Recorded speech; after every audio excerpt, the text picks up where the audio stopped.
welcome Thank to this you. beautiful session. Yay. And today we have it's a chat about a very interesting perspective, the WELEAD Returnship Program.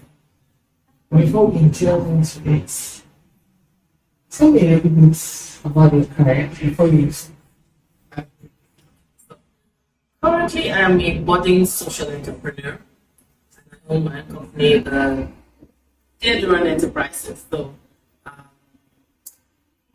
at this time, I train, I consult from all the things that I've done in the past. So because I studied English at the University of Lagos many years ago, those kind of courses don't give you like a strict jacket career. So I was very flexible to move into different things. So career for me was not straight jacketed. Like maybe if you do chemical engineering, then I had to, go into the office or something like that. So with that kind of background, I basically had administrative, managerial, and hospitality management job opportunities, and those are what I walked in within the 20 plus years that Wow. in employment. That's great. Away from Okay, so I think mainly because I wanted more. I wanted to do more than just being paid a salary. Now, my job, I enjoyed every part of it I gave, but even on the job, I would go above and beyond doing work, just go home. I really wanted to impact maybe people, society, there was just a bigger picture in my heart rather than just, just come to work and just get the salary and go home. Then again, I was approaching a milestone age and I thought, I should be doing more. I should be doing something more at this age and stage in my life. So I think that's basically what kind of spurred me on to leave paid employment in search of my passion or what's been the driving force behind, what I really felt was destiny. About 10 years. Right about 10 years. wow. So how did you feel about this decision to cross your career or move away? How did you feel? How did you feel? Worked 20 plus years already, so then I've gone to a milestone age and I felt, wow, it's time to do something different and there's more out there to do. So I was kind of going with a measure of excitement. How entrepreneurship can be. On paper, it's very nice, one straight line. When I get there, oh man, now up and down. But I felt, quite excited to, go out there and make a difference.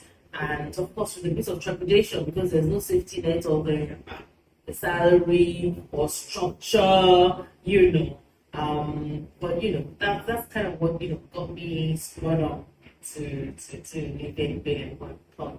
Yeah. Okay, so coming back to career, what are the major challenges you faced when you trying to return to work? Well, to be honest, like I said, because I wasn't particularly career oriented. I just always wanted to make a difference. I think I had that from the very beginning. I wanted to be where I could make a difference, impact life, or even support a company that would impact life, things like that. So I wasn't just wanting to become boss lady somewhere, like that. I wanted more after a while. I think maybe when I was in my 20s, just be nice to, be MD CEO. But as I grew older, I realized that life evolved a whole lot more, and I wanted to be a part of that more. So I would say also use the word going back because reality of the entrepreneurship journey made it necessary to have what we generally call bread and butter. You need some sort of steady income to keep yourself able to feed that wonderful Entrepreneurial vision or destiny. passion. Yeah, you need to survive. Yes. So so I decided to take on a flexi job just to, put in a clear balance in the whole thing, because truly, even if you're hungry, you can't think well. So you have a place to stay, you can strategize, you can plan. Yeah, so basically that's At my interview, that kind of pure balance, or maybe you have a serious to think about how women returning to work have been treated when. it was first the disposition of the not so gracious interviewer. Actually so irritated. Then it was also, I remember in particular, she kept asking, so almost like, I'm not quoting, almost like, what have you done with your life in the last 10 years? And in between, I had shared with her, because of the skills I've garnered over the years and my natural gifting, I have this gifting of speaking, I MC, I moderate sessions for conferences. I shared a few things like praying, so power skills. Yes, I don't know why they call it soft skills. So powerful power skills, and a few things in between. She asked me in 3 different ways, almost as if, so how do you really survive? Almost as if those are not have been, please, what are they, that one. Then I also remember her asking, so what led to what I think might have probably triggered her, asking if I was in any female association. And I said no. Then she asked me why. And I, in total honest, it wasn't ignorance. Because I remember sharing with someone said, I shouldn't have said that. I said, no, at this age and stage, I said what I felt was really true. And it was true, anyway. And it wasn't, it was true. So I said no. Then she said why. I said, well, I kind of feel women's organization, as at that time, I felt they were cliquish. And I wasn't inclined to join. So I think at some point she now kind of phrased like, once your life will be better now, see yourself 10 years after, you ain't doing anything. And I thought, rather than jab me, even if my perception was wrong, it would have been a good time to say, this is what we're doing. This is what an opportunity to have. And you mean you missed that? Why don't you go? Because for me, that season was supposed to be for us. And I remember thinking to myself again that this is one of the reasons I didn't want to join a women's group in the first place. But to balance that out, interestingly, I've ended up working with a lot of women, and it's been fantastic. Most of my bosses were women, and we got along, and I'm still in touch with them. So I'm like, it's just a crop of people. But I was saddened that, that didn't quite link up to that part. And also, I realized that truly, if I'd gotten that opportunity, I'd have turned it down. Because I'm like, no, it's not the spirit I have wanted to carry, for the tasks. Yes. A level of discouragement. I mean, I just wanted to burst out crying. But yes, I had a driver in the car, so I had to hold myself. To be honest, that gap really could actually warrant the questions you asked. But there's a way you could have asked it that would not let the person feel entirely useless, like in their life before. It wasn't gracious, and especially because of the season that was on. I'm like, I mean that also gives credence to some of the things we're going to do during the WELEAD Returnship Program. We're going to start from board event itself, where we're looking at the different gaps that people have, their career gaps. We'll do an assessment where we'll be able to identify their strengths and their weaknesses, and look at where the opportunities are for them before we then move into second phase, where we will train them on how to work with teams and how to work with organizations, the expectation of the workplace was, irrespective of your status, whether like single or married or it just makes a whole lot of sense. So how did potential employers react when you started this journey earning?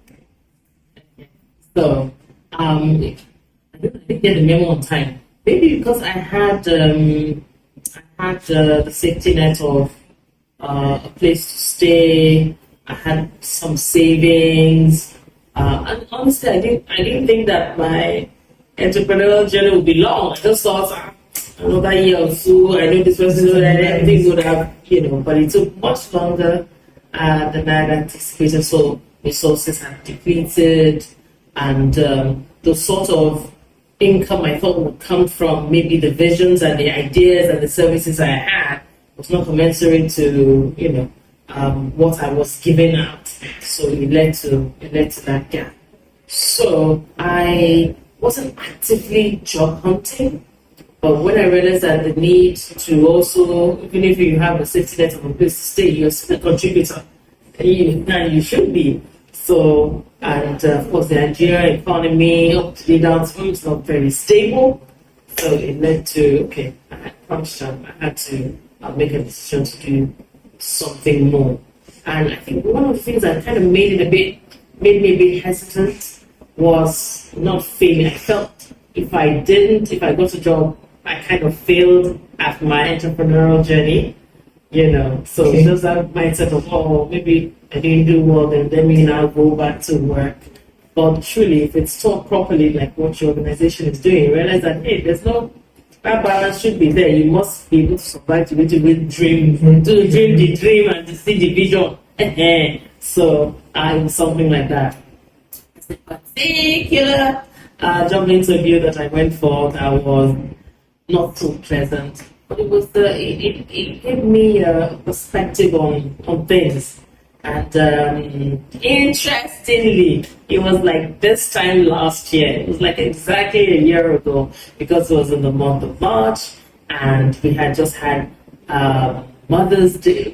I think Mother's Day was just coming in, and we had the International Women's Day, and it was such an anticlimax for that beautiful season where women collaboration, sisterhood, motherhood should have come together. It was very disappointing. I had, for me, I had two women interviewers. One was gracious, the other one was not. And interestingly, to be fair, when I shared my experience with a male friend, and thankfully male have this side that, just they put a balance on it.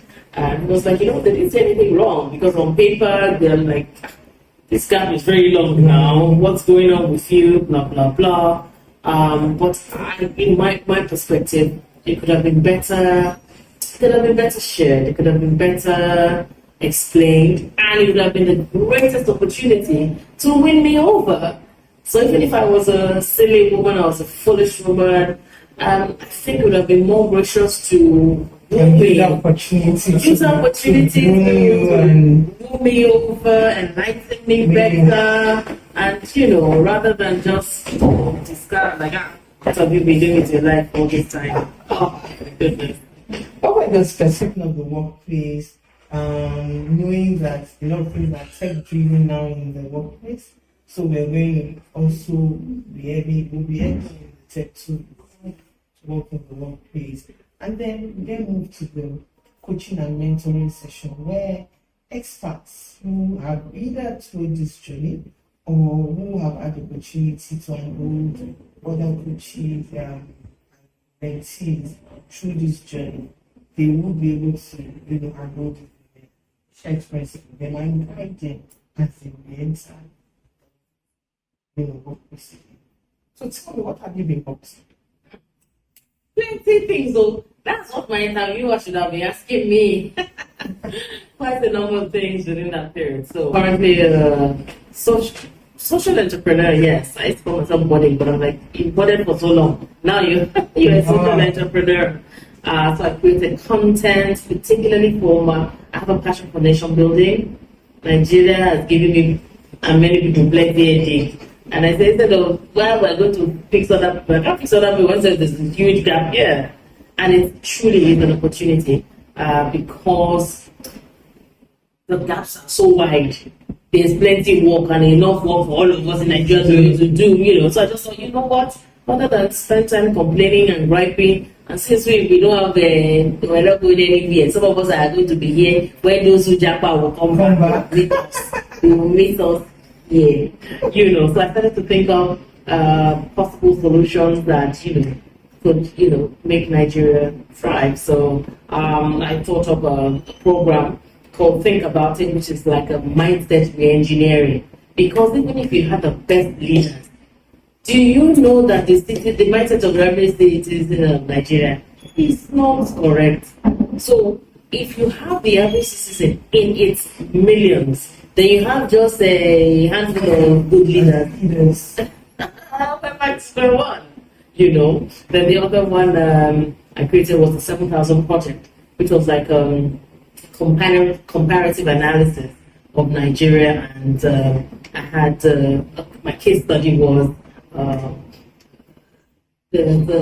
for those who read the Bible, Prophet Elijah, when he thought he was the only person left in the world to deliver. God told him, say, calm down.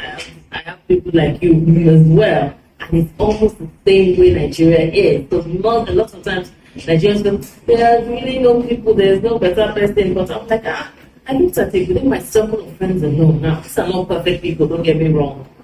These are people who have a heart. They're mothers, they're good mothers, they're doing their best in their little corner. So the catch of the project was if we have people scattered doing their thing, if they come together and create critical mass, there'll be change. There'll be some level of change, and the more, just like a snowball, the more it increases and let's get something that thing will move. Then you get to me that, oh my goodness, if we found out where the 7,000, and it's not 7,000 people by the way, it's a tribe of people. If we found out where they are and what they're doing in, for example, the medical center, yes, bring them together. You see something in education, bring them together. Something will change. But it's the mindset, it's that lie that, sister, the day I found out that the people troubling us in this nation are like 1%, I was like, oh, but they're so confident, they're breaking them. So you think they're larger, they're not larger, they're not as many as the average Nigerian. That's being very intentional. They're structured. Corruption in Nigeria is we have structure, so that you can't move it away with whether prayer. Prayer is not going to change it. You have to build a substructure, a stronger structure. Yes, bingo. So it's not magic. So when I started to realize that this thing is doable, it's doable, it can be done. So I had started to reach out here, reach out there. The sister was doing stuff before let me not go back to that. So my mind has started to open. I started to see a vision of, okay, we can make this work. Reach out to certain people, but at some point I just couldn't push it any further. So in a way, I kind of felt I failed. I felt like I wasn't successful on my entrepreneurial journey. Up until, so I'm currently in the school called the School of Politics, Policy and Governance. Yes. So I'm putting my money where my mouth is. So rather than speak and be complaining about, let me even go and find out the Idiabaj of this Nigeria, the cocoa of Nigeria. What exactly am I dealing with? Yeah.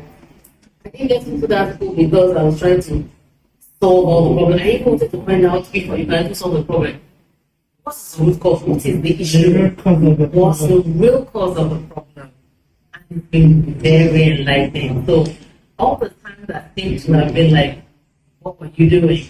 Are the things that have actually qualified me for this role. We're making good progress. Excellent. I mean, that's quite impressive. Now, taking it from top, just like the International Women's Day team for this year, Accelerate Action. And one of the reasons why we decided that, you know what, we talked about women empowerment, we blend our voices, we have shared perspective. It's now time to live our dreams, to activate our thought process and bring them to life.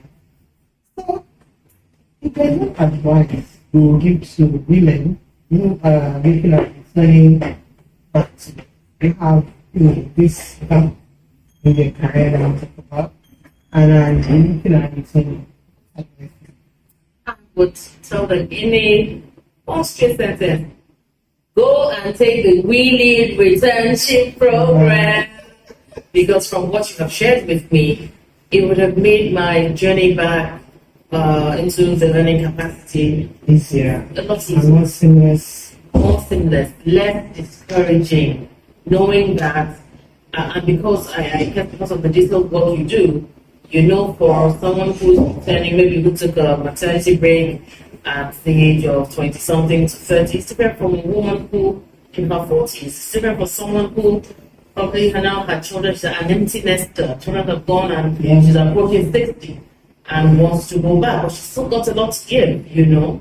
So that transition, that seamless transition it's not quantifiable. It's so precious to, even if it's a young lady going back after being a mother, it's precious to women at any and every stage. So to have it tailor made to the woman it's a treasure, and I'm so glad and proud that WELEAD is doing this for women. Thank you so much. So, if there is one thing that inspires you to keep moving, waking up every day, that moves you, that keeps your focus in the ball, what would that be? I'll use the word opportunity. Seeing every day as an opportunity. 24 hours, many good things can happen in 24 hours. Sometimes 24 hours, just like one day we shall go. Because of that day, many good things can happen. Even if it's just that your mindset has changed a bit, even if it's just that you learned something new, you're on YouTube. Yes, by the way, you can engage with YouTube. I remember somebody saying University of YouTube, but I thought it was a bit funny. And I just like, it's true, there's so much you can learn. I did some mental health courses, broadened my horizon on certain things I wasn't too clear about. And I thought, this is really, really nice. So seeing people relationships, things as an opportunity, it's a gift. It's easy to take for granted, but it's a gift. So just like another day is like, I get another chance. I get another chance. I messed up. I didn't achieve my goals. Okay, another day has come. I get another chance. So it's left to me to embrace the gift, see the opportunity as a gift, embrace the gift or waste it. And any wise person shouldn't waste it. Because another day is really not guaranteed for anyone. So that you have a good day, you learn something new, you reached out to somebody, you were grateful for something, you said thank you to somebody, you forgave somebody, you adjusted yourself, you worked on yourself better. I think it's beautiful opportunities you can use daily basis. And thank you for the opportunity to have this conversation with you. It's been an eye-opening session, very insightful.